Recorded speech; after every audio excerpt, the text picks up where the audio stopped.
Hello, beautiful people. My name is Vicki Gordy-Stith. I'm the lead pastor at Epworth United Methodist Church, offering you a sneak peek for Sunday's worship service for July 5th, 2026. So we are finishing our series on repairing the breach. We've been talking about conflict resolution and the ways that we can address it in a healthy way, and the ways we can really cool tempers down and listen to the true issues and get to the deeper concerns that people have. So we're finishing up by asking people to try to find common ground. This can be really difficult when you start off thinking of someone as your enemy. And sometimes what helps is starting off with a story that has nothing to do with either one of you, that instead helps you both approach the story together as you examine it and try to figure out what some solutions might be.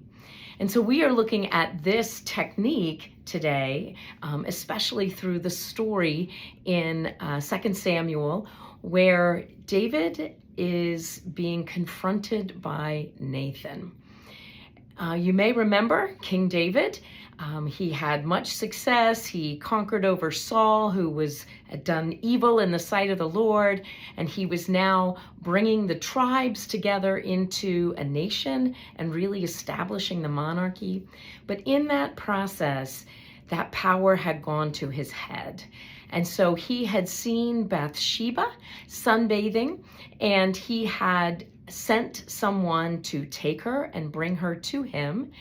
And then he had fallen in love with her. She became pregnant, and he decided to kill her husband Uriah. But the way he did it was he sent a message to the commander, because Uriah was away with the army. And that message invited the commander to put Uriah in the front of the troops and then withdraw the troops, except him, so that he would be killed by the enemy instead of by David or his troops. So God has seen this and is not happy with it. And so God sends Nathan to go and to challenge David with what he has done, to confront David. Now, Nathan was a prophet, and yet this is still a very dangerous situation for him. The king had absolute power, could have easily put him to death. And so Nathan decides, instead of approaching him head on, that he was instead going to tell him a story and help him to see his own actions through the lens of that story. So that is the way that we also can approach conflict, is by sharing a story that is a completely different story, has nothing to do with either one of us.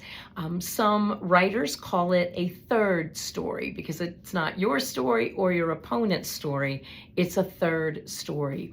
And when you look at that story together, you can often come to some common ground that then helps you apply it to your own situation. So I'm inviting you to join us on Sunday. I know it's going to be a crazy traffic weekend, and I pray that you all will stay safe and healthy. It's also supposed to be very, very hot, so stay hydrated and stay cool. But I hope that you'll join us on Sunday as we continue to explore our faith and embrace the gift of community, because church isn't the same without you. God bless you. See you Sunday. Bye-bye.